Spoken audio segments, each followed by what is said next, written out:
The whole world watches whatever the women of the House of Windsor wear, from the Queen to Diana, to Kate and Meghan.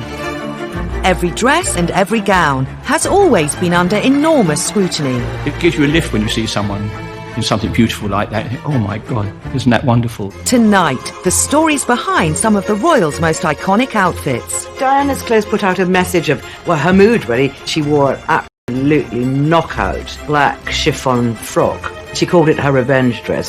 What it takes to be a dressmaker by royal appointment. When I saw this on her, I realised that this area was far too complicated. So I refined that to be much, much simpler and have more of an impact. And we lift the veil on the wedding gowns the world fell in love with. I think the longest train in royal history was 20 foot. I said, darling, let's make it bigger. So we had a little giggle about it, and we made it 25 foot. Experts reveal the tricks of the royal trade. We used to use a lot of silk for the Queen, which actually you had to be very careful with. If you folded it across the fabric, it was fine. If you folded it the other way, it cracked. And why the Queen is always guaranteed to stand out in the crowd. The Queen's signature style is bold colour and a hat. We certainly noticed that one. You could not escape. There she is. Plus, who are the unsung heroes of royal style? Sophie Countess of Wessex was wearing these awesome snakeskins, which you wouldn't really expect a royal to wear, but she totally rocked it. And who have made the most fashion faux pas? Sarah Ferguson was completely lacking in style. These are the stories of the most memorable royal dresses of all time. And the secrets of those who created them. The Queen looked at the bridesmaid dress and said, "Will it wash?" The press officer from Buckingham Palace rang me and said, "Mr. Emanuel, you're responsible for the gown?" Yes, but the world wants to know. Over the years, generations of royal women have developed their own looks. Queen Mary favoured hats and big collars, while the Queen Mother loved chiffon and feathers. Our reigning monarch has kept her eye on fashion for over 65 years, during some very different style eras. As a young princess, a newly crowned queen, to a modern-day monarch who is still fashion relevant today. She was and is an incredibly good-looking woman. She has always been stylish in a kind of very regal sense. The Queen's style has evolved over the years. She's always stepped with the times. And she's been dressed by some of the giants in the fashion industry, from Hardy Amies and Norman Hartnell through to Angela Kelly today. I do admire her. She's found this everlasting look. Stuck to it. Good for her. Even today, the Queen never fails to make the headlines, whatever she's wearing. Memorably, at Kate and William's wedding, she wore bright yellow. Meghan and Harry's wedding, she wore lime green. On her 90th birthday, she wore neon green. She arrived this fluorescent colour. I mean, oh my God. But you know what? She wanted to have fun. We certainly noticed that one. Obviously, her designer decided to pump it up, and let me tell you one thing. If she didn't like it, she wouldn't wear it. That's for sure. The Queen's 21st century look is bright and bold, but there's a very good reason for it. The Queen is not a very tall woman. She is often in a situation where she is surrounded by people, and she needs to stand out. The Queen's signature style is clean-cut, nothing fussy, and wherever possible, bold colour and a hat. Her Majesty's style is absolutely perfect for what she does. She doesn't walk around wearing a crown, therefore she has to wear bright colours. So out of the crowd of grey or beige, you go, that's her. Clever. The Queen was not always seen in glorious technicolor. Her early fashion statements were captured in black and white, but that didn't stop her creating her own style. I always love looking back at old photographs of the Queen because she was a stunner. It's easy to forget that she was a young woman and she did wear kind of off-the-shoulder dresses and, you know, ball gowns. She had such a tiny waist. I'm incredibly envious of her very slim waist. She always looked immaculate. She dressed in that wonderful 50s style of clinched-in waists and wide skirts and high sandals. And she lived in a man's world and she wanted to do everything completely correctly. When she became queen, she had to think carefully about her style and which designers she would wear. There is no reason why English fashions should not compete with the famous creations of the dress houses of Paris. One designer the Queen favoured was Norman Hartnell, the darling of the British fashion scene. He was known for his opulent yet dignified designs. It's a very convenient dress for the evening because it has pockets to it, you see. It has a multitude of sins. Norman Hartnell. And also Hardy Amies made some beautiful outfits for the Queen. But I think my favourite are her old Hartnell dresses. They hark back to an era of such elegance, such style, and such incredible workmanship. From the very beginning of her reign, the Queen has been a fashion inspiration. Roy Allen has been... I was an apprentice and worked my way up through Hardy Amies. So I started in 57. Hardy Amies and Hartnell were the top two fashion houses that made for the Queen. I made clothes for Princess Margaret and Fergie, the Queen Mother, in Usher Cornwall. It gives you a lift when you see someone in something beautiful like that. You think, oh my God, isn't that wonderful? You know, it gives you a lot of pleasure. The royals have many demands upon their wardrobe, from walkabouts to state dinners to meeting foreign dignitaries. They need to be ready for any occasion. There's so much going on that the royals went to, so we were always making clothes for them. The normal thing was 3 fittings. I only ever did 1. And for everything I make for any of them, I keep a pattern. So I can revert back to those you never stopped making for her in those days. To stand around for lots of fittings, you know, you didn't really want to do that. So if you get away with 1 fitting like that, you know, it saved her a lot of aggro, really. In his early days of making clothes for the Queen, Roy couldn't resist a keepsake. The very first thing I worked on when I was an apprentice was a blue coat that she wore to go to Canada. And it had big beaver cuffs on it. When it was fitted and I had to mark up the alteration and everything, the piece I cut off of it, I kept because I thought, oh, the Queen's had this, the Queen's worn this, and I still have it to this day. The Queen works with her designers to create the perfect outfit. Those collaborations often offer an insight into life behind the scenes with the royals. One of her favourite couturiers, Ian Thomas, made this beautiful outfit for her. When he was doing the hem, Prince Philip walked through the Queen's dressing room and said, nice dress. And a Queen flushed scarlet. And I always remember him telling me that story. She was just so thrilled to get the compliment from her husband, who's normally so brusque and offhand. David Sassoon is one of the world's most admired designers, dressing superstars like Audrey Hepburn, Elizabeth Taylor, and the ladies of the House of Windsor. He's one of the royal family's most trusted dressmakers. When you design for a member of the royal family, they usually have an itinerary of what they're going to be doing in the next few months and what kind of clothes they require. You then submit sketches of the sort of things that you think might be suitable for that particular occasion.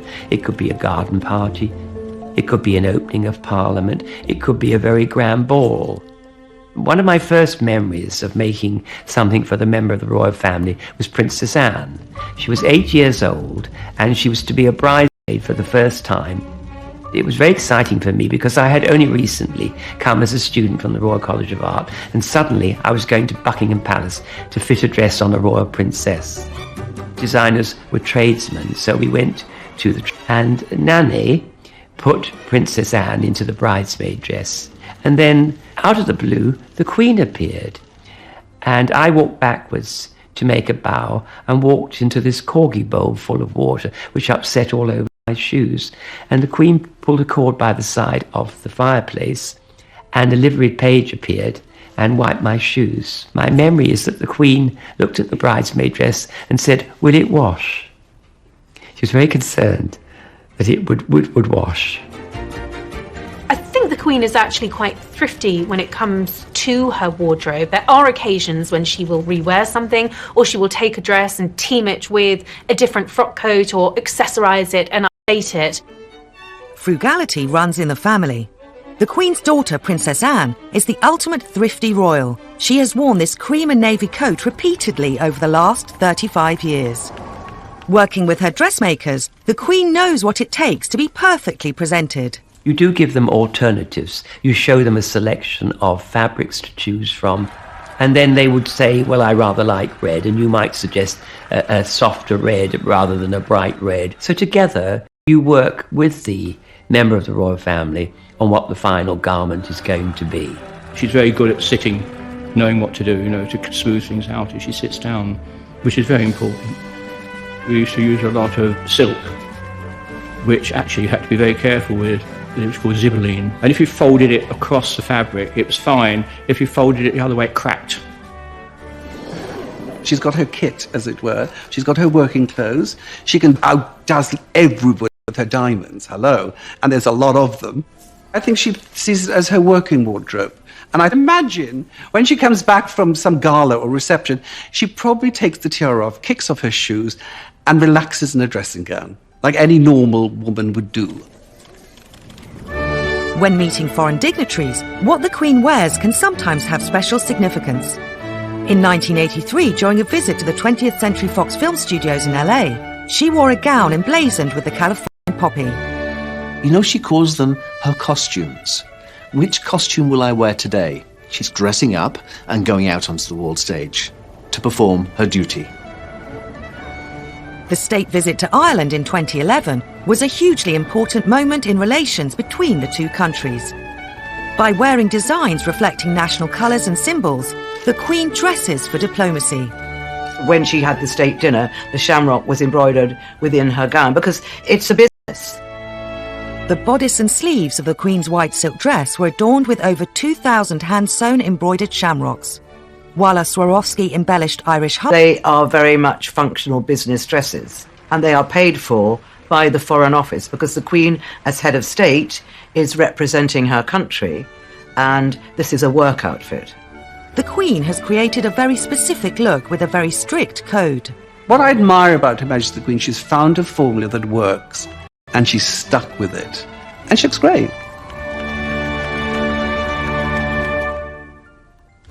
Yet even the Queen couldn't compete with one woman. Diana could have worn a plastic sack and looked great. The press immediately called it the black dress. It caused a bit of a stir. That, I think, was the moment that the world woke up and thought, wow, look at Lady Diana. And we reveal how Diana had her very own Pretty Woman moment.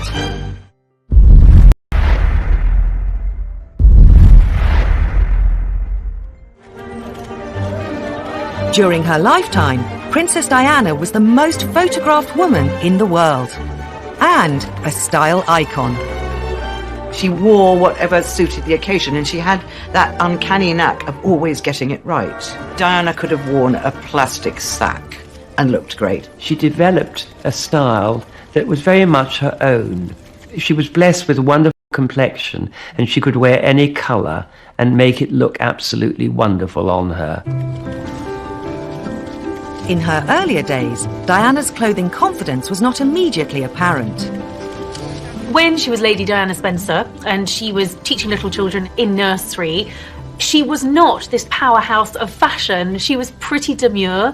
I wouldn't say fashion forward in any way. I mean, so much so that very first picture of Diana that was taken of her holding a child outside the nursery, she was photographed in a completely see-through skirt, much to her horror. That was how sort of naive, I suppose, Diana was when it came to her fashion choices. David Sassoon has dressed the world's most glamorous women.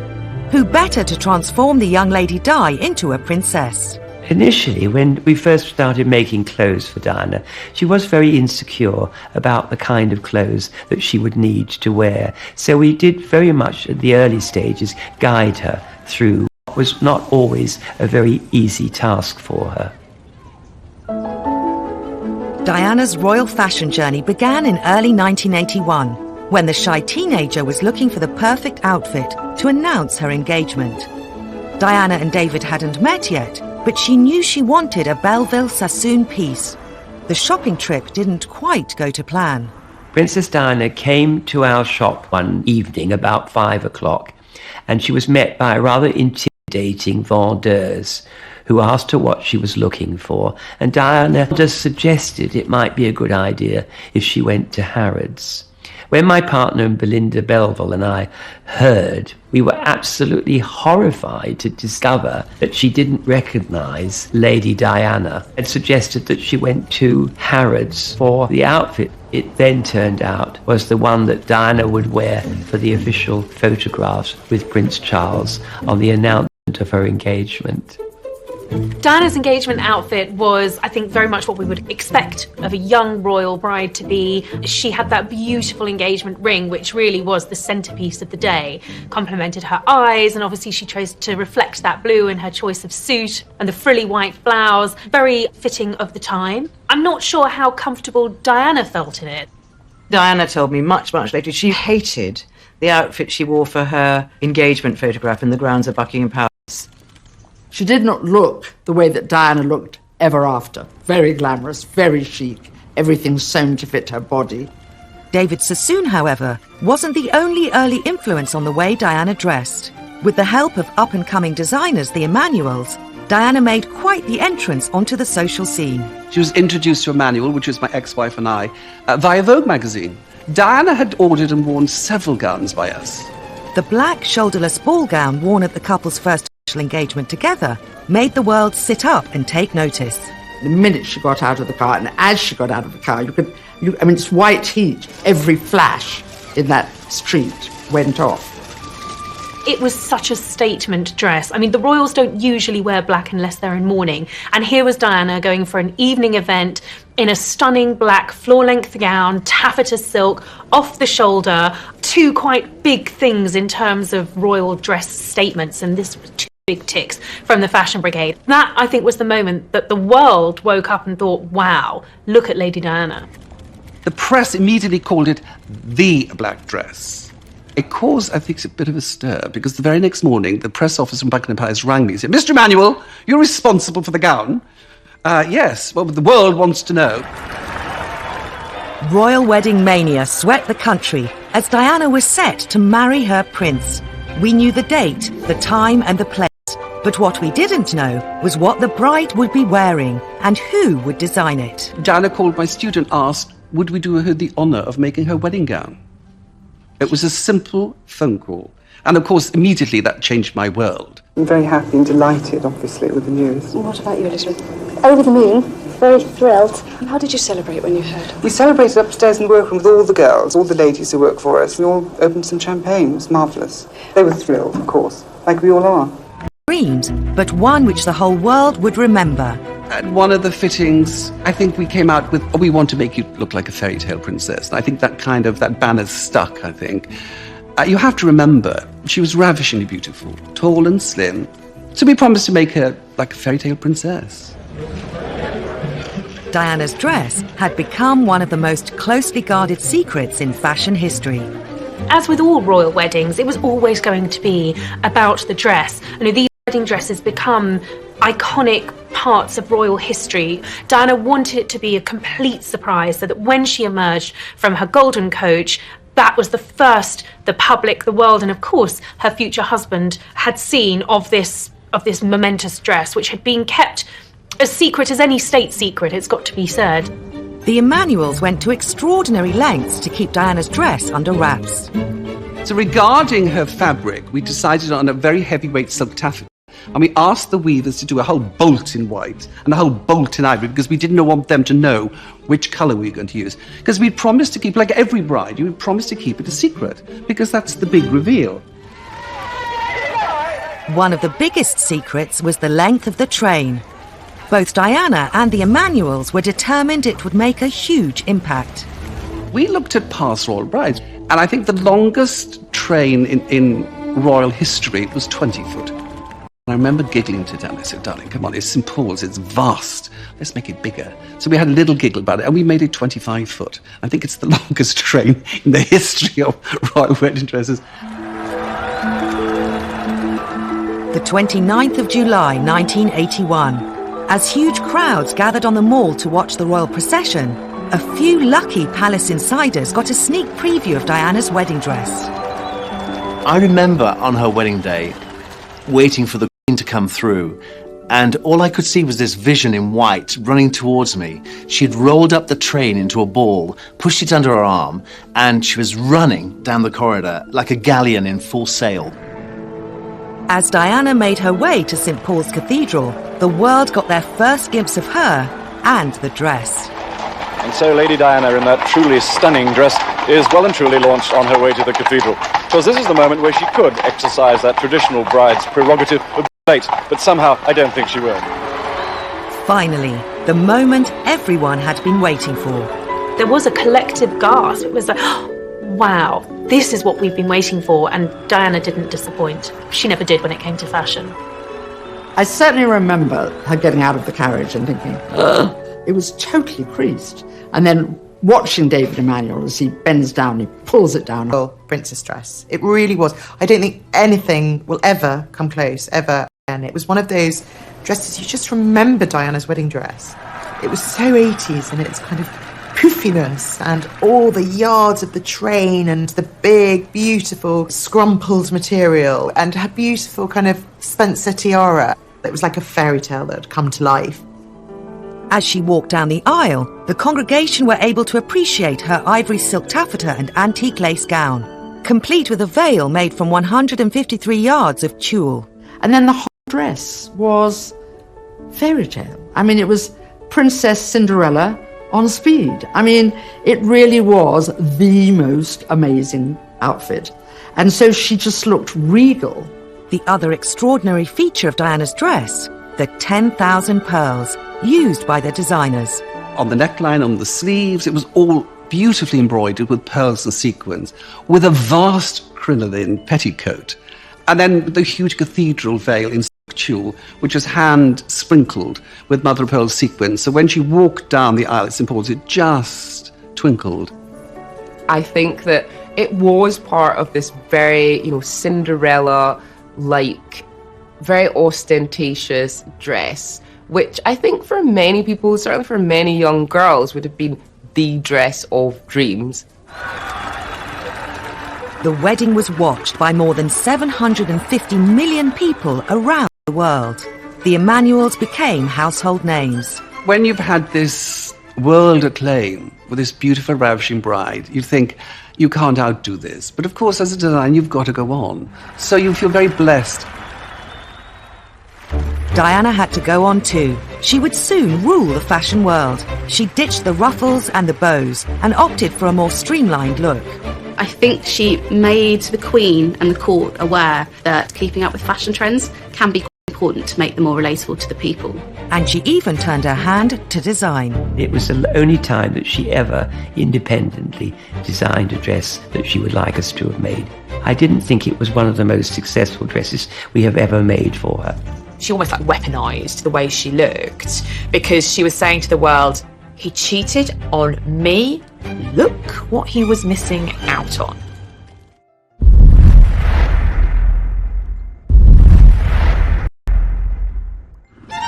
As her confidence grew, Diana stunned us with some of the most iconic looks of the 80s. Princess Diana had a very romantic approach to fashion. She liked pretty clothes initially, but she did change. She learnt to be very stylish and very sophisticated. Diana was very good at suggesting a hat and fur muff. She looked very like she'd walked out of a Dr. Zhivago film, and that was a very successful outfit. And it caused a whole fashion trend suddenly of people having muffs again. I think she made the Queen and the court aware that keeping up with fashion trends can be quite important to make them more relatable to the people. Designers loved every minute of working with the princess. She was such fun to work with. You know, those delicious blue eyes, and she had a wit and she had humour. She'd ring on a Monday and say, please, please, please, I need something for Friday. You know, you sometimes have to turn it around pretty swiftly. And she said, I know you're terribly busy. And I said, yep, you'd move mountains for her, because she was just so lovely. Creating a look was one thing, but creating a dress was another, as Diana discovered when she required a gown to attend her first state opening of Parliament in 1981. We were asked to design a very important dress for the state opening of Parliament. Princess Diana sent us a sketch of what she thought the dress should look like. So we redrew the dress and worked out practically how it was going to work. And it was the only time that she ever independently designed a dress that she would like us to have made. It had a satin bodice, white organza, embroidered with little silver trees dotted all over it on the actual puff sleeves. I didn't think it was one of the most successful dresses we have ever made for her, and I don't think she felt in the long run it was quite as good as it could have been. Everything Diana wore at home and abroad was pored over. On royal tours and formal occasions, everything had to be perfect. If you're dressing a royal, particularly for a foreign tour, you've got to do your research. It is a huge responsibility. And the other thing to remember, it's going to be watched and scrutinized by billions of people around the world. Wherever she went in the world, what Diana wore was headline news. And tonight's bare-shouldered dress showed a very sunburned neck. I was very proud of this particular dress because Princess Diana wore this to the opening of the Barbican. And she's put at the top, "Yes, please." It was in burgundy taffeta with a ruffled sleeve with a little bit of white lace poking out and a little square neckline. It was an empire shape because she was quite heavily pregnant then, but she looked absolutely enchanting.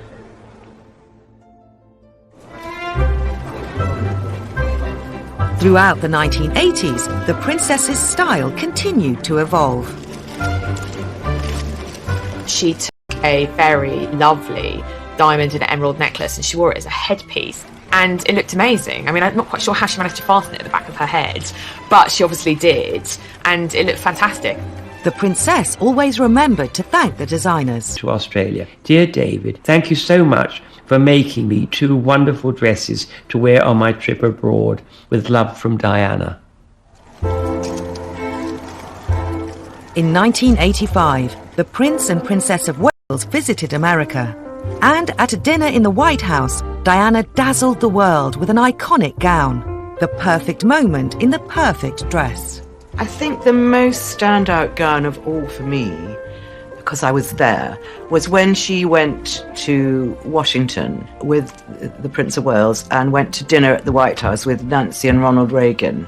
And she wore that amazing, inky, blue-black velvet dress, which was designed by Victor Edelstein, who's now an artist. But he was very much a hot designer of the 80s. But we were all penned outside the room. And as each major movie star came in, people were throwing questions at them. John, are you going to dance with the princess tonight? She'd like me to. When John Travolta came out, he was absolutely charming. And he said, yes, I danced with the Princess of Wales. And we didn't know he was twirling her around. The whole trip was tied in with showing off the best of British. So Diana did really pull out the stops with her wardrobe for that trip. As Diana became bolder, so did her fashion choices. She became a royal style rebel. Diana, over the years, learned to break the rules. Diana was one of the first to wear trousers on an official visit. She was the first to stop wearing hats with every occasion. It was tradition for royal women to wear gloves, but Princess Diana put her own spin on it when accessorizing a 1980s Bruce Oldfield power frock at the America's Cup Ball in '86. She wore one black glove and one red glove, but her hairdresser at the time was someone called Richard Dalton, and he used to actually help her with choosing things. So these little touches were usually a combination of Diana and probably her dresser.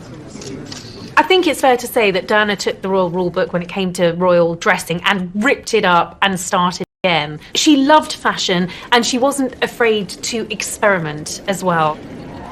Diana knew the power of wearing the right dress at the right time.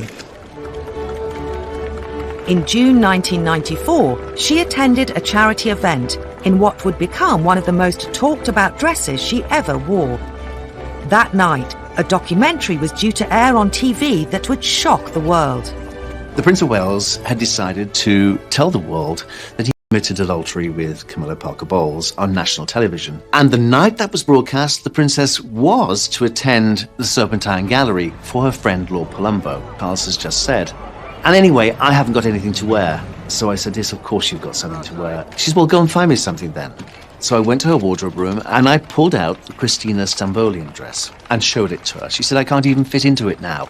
I said, try it on. So she slipped into it, I zipped her up, and she looked $1 million. Diana had bought the dress 3 years before. Worried it was too daring, she kept it in her wardrobe. That night seemed the perfect time to wear it. That image of Diana in that dress was splashed all over the papers. The Christina Stambolian little black dress became known as the revenge dress. She almost weaponized the way she looked because she was saying to the world, He cheated on me. Look what he was missing out on. I think it's an absolute 2 fingers up to him. You know, it was saying, I'm in charge. I'm the one that gets the attention, not you. I am now on the stage. Goodbye, Charles. When her divorce from Prince Charles was finalised in 1996, a new Diana emerged. The hemlines were higher, and so were the heels. She was allowed to wear clothes that weren't necessarily by British designers. The world, in terms of fashion, was completely open to her. She could do what she wanted. One of the first things she did was start wearing high heels. She generally only wore flats around Prince Charles because they were approximately the same height. So for her to be able to wear heels was one of those big moments actually saying the royal rules don't apply to me anymore. Her skirts were shorter, her clothes became much more overtly sexy, and she really came into her own as a very glamorous, starry princess. Diana's royal wardrobe was bulging with glorious gowns, so in 1997 it was time to have a clear-out. Once again, Diana broke with tradition and sold off some of her most beautiful dresses. There can rarely have been an event quite like it, a second-hand clothes sale that had caught the attention of the world. In consultation with William, he said, Mummy, why don't you sell all your dresses for charity? So she said, William, that's a great idea. At $65,000. For you, sir. The clothes that represented much of the princess's married life were disappearing under the hammer, each one with its own fans, its own bidders. The dresses raised nearly £3 million for charity. The famous White House gown broke records and sold for £240,000. The lasting memory was the very last lot. She nearly didn't sell. She said, I think I'll keep this one because I felt every inch a princess when I was wearing this. But then, if we let it go, maybe someone could get married in it one day and bring them happiness. Diana paved the way for the royal women that followed her. Royal fashion, and I think when you look at the Duchesses of Sussex and Cambridge, I think Diana did very much pave the way for individuality within the parameters of royal dressing.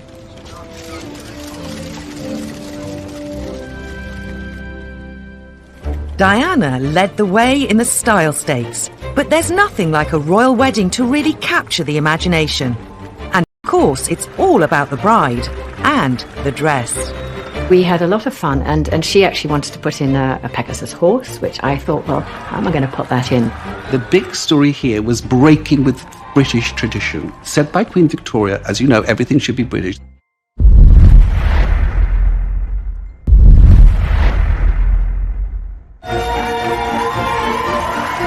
While it's now traditional for royal brides to wear white, when Queen Victoria married Prince Albert in 1840, her choice was considered a departure from the usual brighter colours. Queen Victoria actually set the standard. She did choose a very simple but fashionable white silk satin court dress. She wanted British fabrics and British manufacturing to support the industry. Over 200 workers were employed to make the Devon lace that adorned the shoulders and sleeves at a cost of around £450, approximately £50,000 in today's money. When the Queen's upcoming wedding to Prince Philip was announced, the country was in the grip of post-war austerity.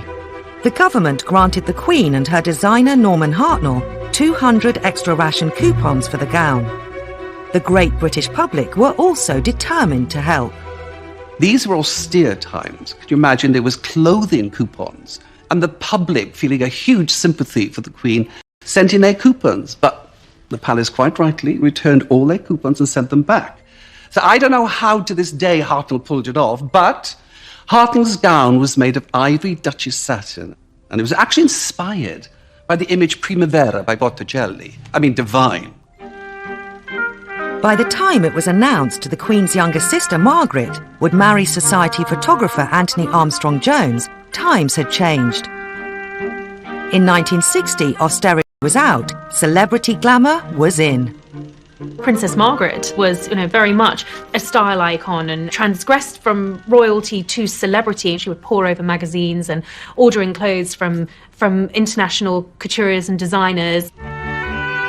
Despite the princess's love of international fashion, she turned to the family favourite, Norman Hartnell. Princess Margaret is absolutely, definitely my all-time favourite. I thought she looked incredible on a silk organza dress, the high neck, the long sleeve, the styling, the fitted into the waist, the beautiful full skirt. She just looked glamorous and quite magnificent. The hair was swept up into a huge diamond tiara. Her long tulle veil was edged in satin, was actually made in Paris. She looked like a movie star. In the early 1970s, it was the turn of Princess Anne to walk down the aisle as she married Captain Mark Phillips. The moment we've all been waiting for, and how lovely she looks. Now, we expected something quite different, and we've certainly got it today.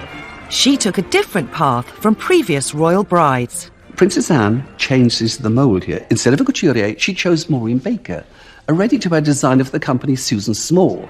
I spoke to Maureen, and she told me literally the company Susan Small gave her a room and said, get on with it. I think that's Princess Anne's personality. She's, going to do things her way and her style, and I don't think that's following necessarily the sort of trend of slightly better-known designers and more of a glamorous style. She likes to keep a very conservative, straight look, and I think that came very much through in her wedding dress. She looks absolutely marvellous. Nearly a decade after Princess Anne's wedding, Diana's dress would set a new bar for royal brides. Sarah Ferguson would have a lot to live up to when she married Prince Andrew in 1986. Sarah Ferguson was completely lacking in style. She's just one of those people that did not have a very good dress taste, as Diana was one of those people that had the most brilliant taste. Fergie appointed British couturier Lindka Chirac to design her wedding dress.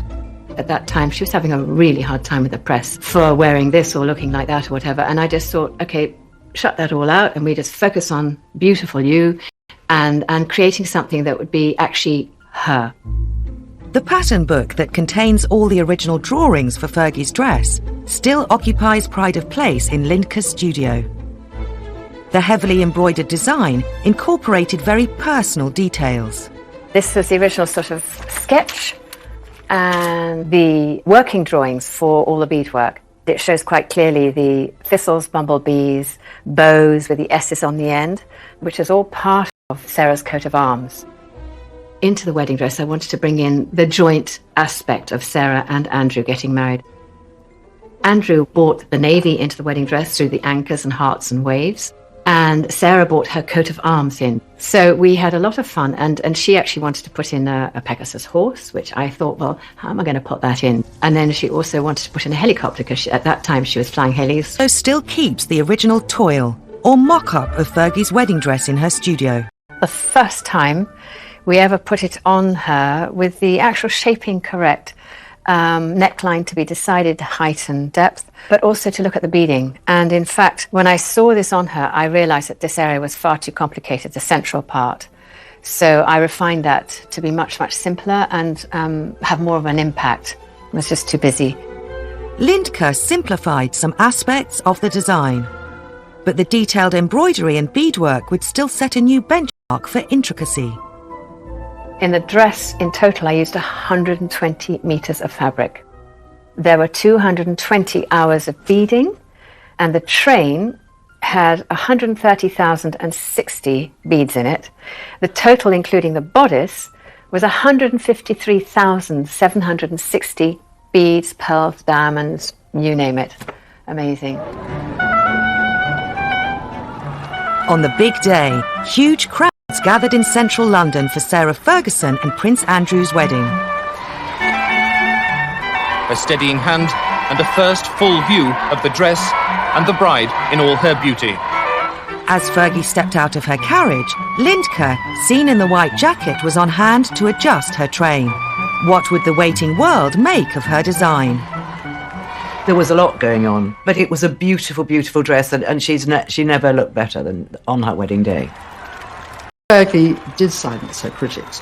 I think every man in the land said, I'd be happy to have that girl on my arm. What was very important is that she had something that was timeless, and actually the shoulders are quite big because that was so much the fashion in the 80s. But generally it's a timeless dress that would stand her beautifully forever.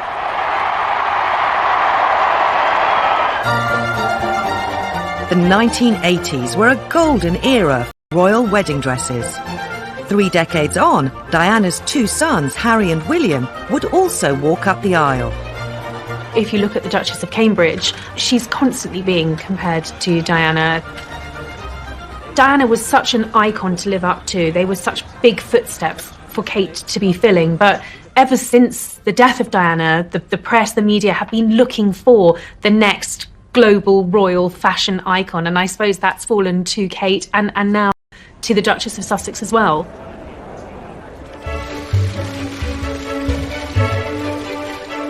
After William and Kate announced their engagement, speculation was rife about who she would choose to design her dress. Many expected Kate to make a safe choice. Kate comes from Wellies. She wears quite traditional clothing, elegant, tailored, not showing too much flesh. Like Diana, Kate was keen to promote British fashion, but her choice of labels surprised many. Alexander McQueen was the bad boy of British fashion. After his death in February 2010, his number 2, Sarah Burton, was chosen by Kate to design her dress. In fashion circles, that was a kind of like, oh my God, because, you know, Lee McQueen in his lifetime was not a traditionalist in the slightest. He was a working class from the East End. So we would expect to see him a much more traditional designer or much more conservative. Kate tried to keep her choice of design house a secret, but the national press got wind of the story. Behind the scenes, I think that caused tears at the palace because Kate had done everything she possibly could to keep the wedding dress a secret. While the McQueen label was known for its outrageous, bold designs, they also had a reputation for exquisite tailoring. Kate had a very specific look in mind. Kate had apparently been to see a Grace Kelly exhibition at the Victoria and Albert Museum. She told Sarah Burton that she wanted to emulate Grace, who was obviously a huge icon in the 1950s. When the big day finally arrived, Sarah Burton's creation was revealed. Kate looked stunning in an ivory gown with a satin bodice. The veil was held in place with a tiara, borrowed from the Queen. Everybody loved Kate's dress. The excitement, that moment that she stepped out, it was wow, incredible. She looked sensational. Even now, it gives me butterflies. I absolutely adore what Kate wore on her wedding day. I love the fact that the dress was so strong, so tailored, and it had that delicate lace throughout as well. The bodice seemed to be exquisitely fitted to her. Formal, a little bit of her personality kind of shining through with the tiara as well. In combination, she looked flawless. The shape of Kate's bodice was inspired by Victorian corsetry, a hallmark of Alexander McQueen. Floral motifs cut from lace were appliqued onto silk net by workers from the Royal School of Needlework.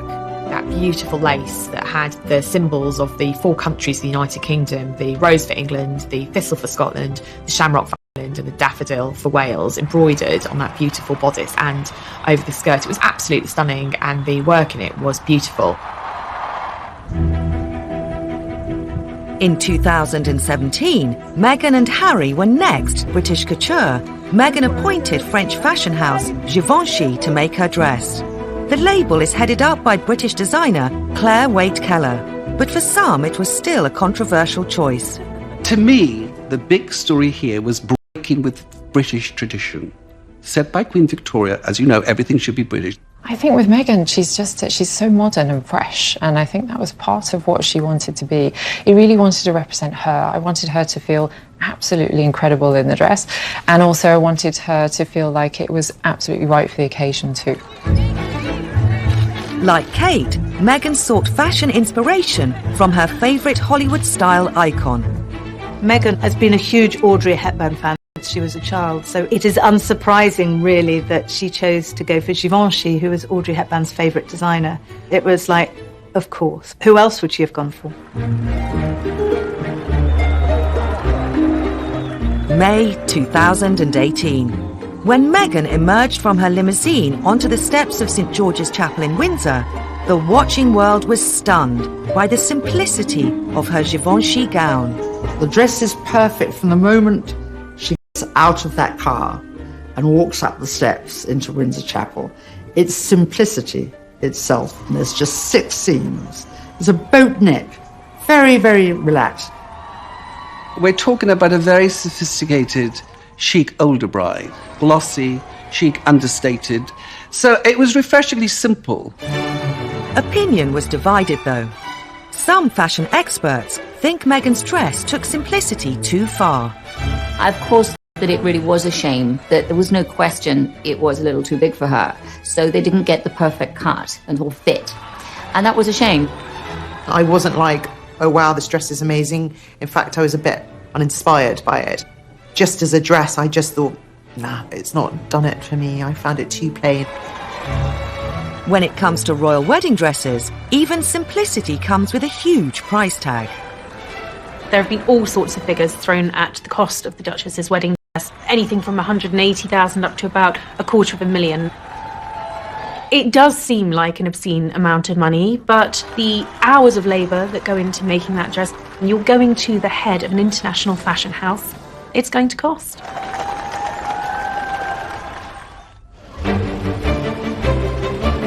With such scrutiny also comes criticism. And while some royal women seem to be getting it right, others are accused of fashion fails. People couldn't decide whether it looked like an octopus, a loose eat or a pretzel. All the negative attention ended up being on poor Beatrice and her hat. While the eyes of the world are on Meghan and Kate, another royal who has learned how to dress for the occasion is Camilla Parker Bowles. When she married Prince Charles, she was widely lauded for her understated style. Dressing Camilla for her wedding day was a pretty tricky feat. She wasn't a young bride getting married. This was second time round. And actually, I think she got the tone just right on her wedding day. She wore this gorgeous sort of dove grey embroidered Anna Valentine coat dress all the way to the floor, paired it with this really fun Philip Treacy spray hairpiece. I mean, the colours looked great. Again, very classy, very put together. Roy Allen has been dressing Camilla for the past 14 years.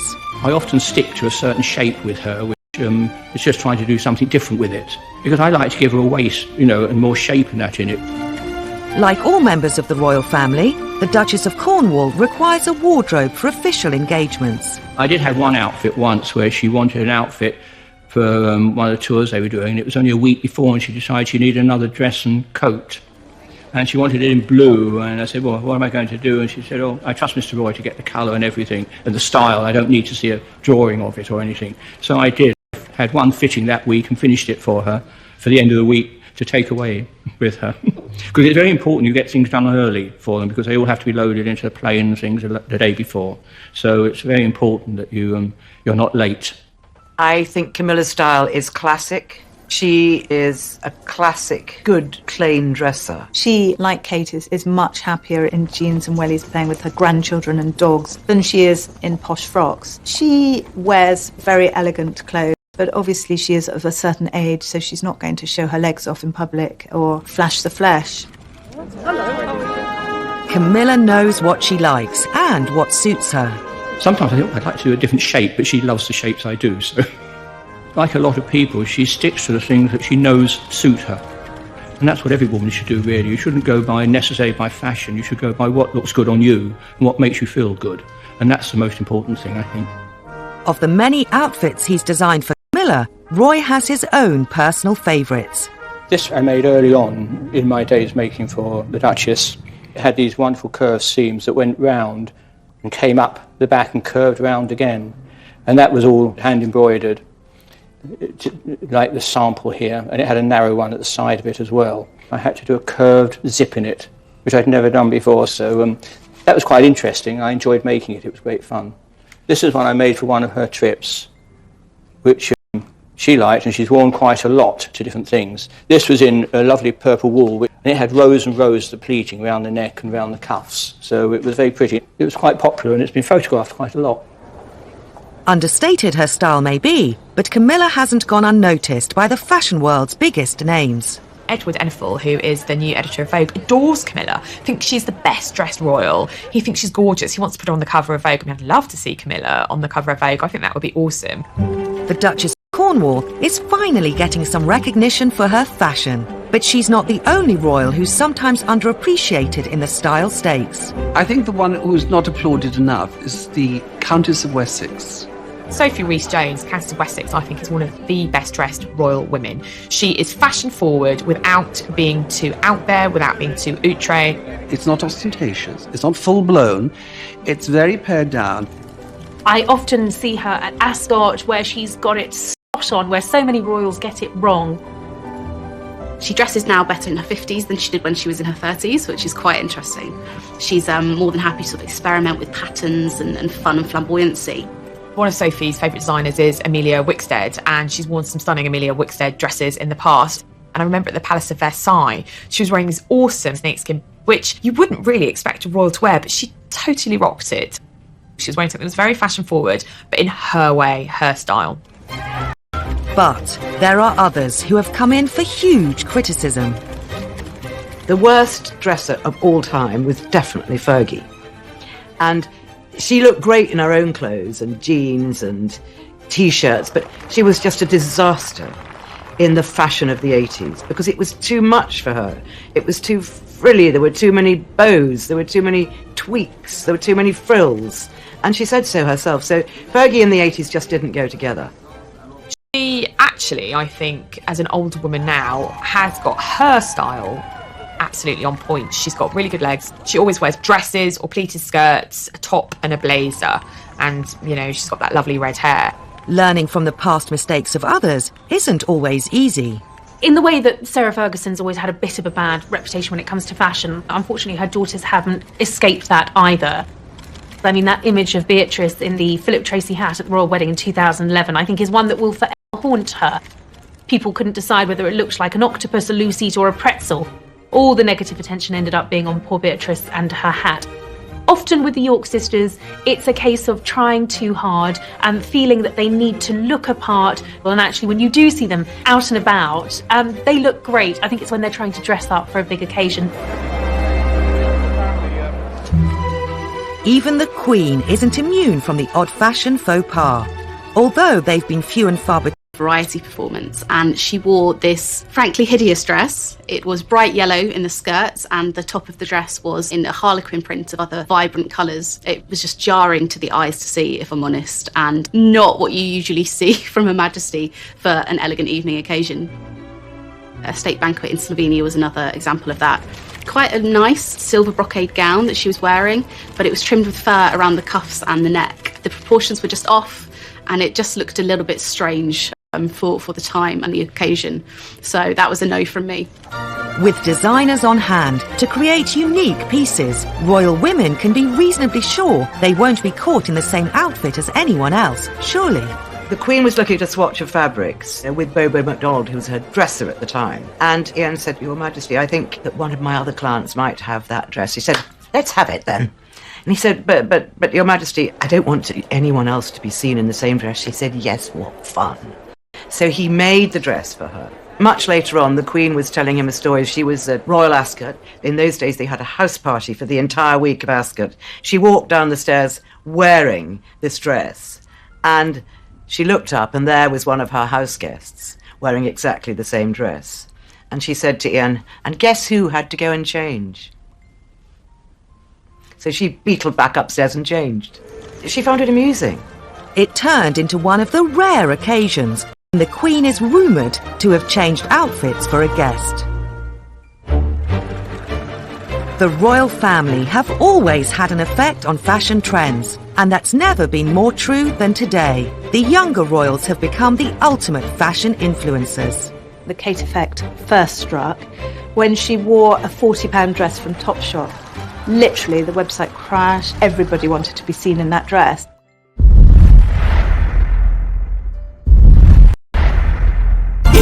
Từng đêm tôi nhớ về cuộc đời đua trên bốn bề giàu lo, nhiều lúc ước mơ rằng được phép nhiệm màu đưa tôi về thuở xa xưa, bay cao cùng cánh diều đua chơi với đám bạn, hồn nhiên ngày thơ vui đua ngày tháng, để lòng tôi hân hoan về trời mây, ngày xưa dấu yêu còn đâu.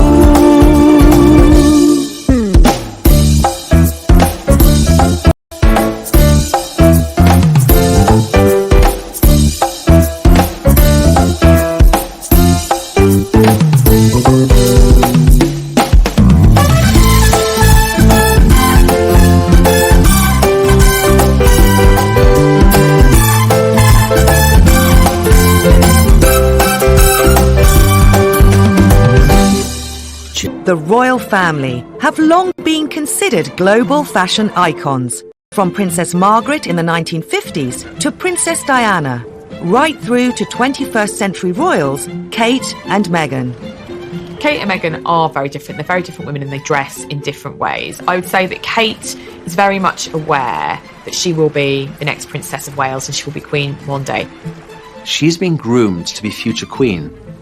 Her style is more restrained and more regal than the rest of them. And that's as it should be, because we want to respect our royal family, and Kate is the future. As Queen in waiting, Kate has to follow strict protocols. Kate is a big diplomatic dresser, so colours are a big way of doing that. For example, when she first visited Canada in 2011, she distinctly wore a white dress and a red hat, and that red hat had maple leaves on it, so it was a real nod to her host country. Meghan, on the other hand, may have freedom to express herself through fashion. She is the designer duchess through and through. She was a red carpet celebrity before she married into the royal family, so I think fashion is an intrinsic part of her and who she is. There's a lot of Hollywood glamour about Meghan. She knows how to step it up in the glamour stakes, and pregnancy was actually no barrier to Meghan's love of glamour. I call Meghan's style very New York, very sassy, very, very cool. I think she looks wonderful in tight trousers, high heels, little jacket. I think that's Meghan's real look, and she's had to adapt herself to more English dressing. What Kate and Meghan do have in common is they mix high street and couture. Well, certainly when Meghan bought a sweater from Marks and Spencer, they sell out. The website usually crashes, sometimes, within minutes. So it is a hugely commercially good for the brand, which is why we want these royal ladies to wear as much British as they possibly can. I think we love that about Kate, that it's not all high-end. She will dress in LK Bennett, she goes to Reiss. We do see her in more affordable brands, and I think that's all part of her charm and her appeal. I think the Kate effect first struck when she wore a £40 dress from Topshop. Literally, the website crashed, it sold out overnight, everybody wanted to be seen in that dress. And what was so lovely about it was the fact that it was relatively inexpensive, so people could afford to buy it. It's been estimated, between them, Kate and Meghan generate £300 million a year in increased sales for designers. Meghan has also become increasingly passionate to make ethical choices with a lot of the garment that she wears. I think that sustainability is something that is really important to our future within the fashion industry in general. So I think it's brilliant when royals do choose to go for a more sustainable option. She has brought to the world's attention ethical fashion. The shoes that she wore on the tour of the Pacific were made out of recyclable plastic bottles. So she's really putting the attention on that. During Meghan and Harry's 2018 tour of Oceania, the fortunes of one ethical brand that Meghan was photographed wearing were transformed overnight, and the lives of the people it employs. The denim that she wore when she was in New Zealand and Australia, for example, Outland Denim. It's an ethical fashion company. It employs people who would otherwise have ended up in the sex trafficking industry in Cambodia. It takes them off the streets and gives them a job and gives them a chance of a proper life. So by buying those jeans, they've seen their sales increase, and it's given them the ability to hire 15, 20 more women who might otherwise have ended up in the sex trade. So there's a real power to Meghan's dressing. Such is the power of the House of Windsor brand, Kate's children are now making their mark on fashion trends for toddlers. what's fascinating is that the Kate effect has not just extended to her, but to her family. Everything George and Charlotte wears sells out instantly, and it's surprising in some ways because they are wearing quite traditional old-fashioned clothes for children. I think Prince George wore a John Lewis little coat to his first day at nursery up in Norfolk, and then mums everywhere were rushing to go online to buy it. These pictures are going to be looked at for the next 70 or 80 years. I think it's quite clever that she dresses her children in quite a timeless way, because it then means literally that what they're wearing won't date.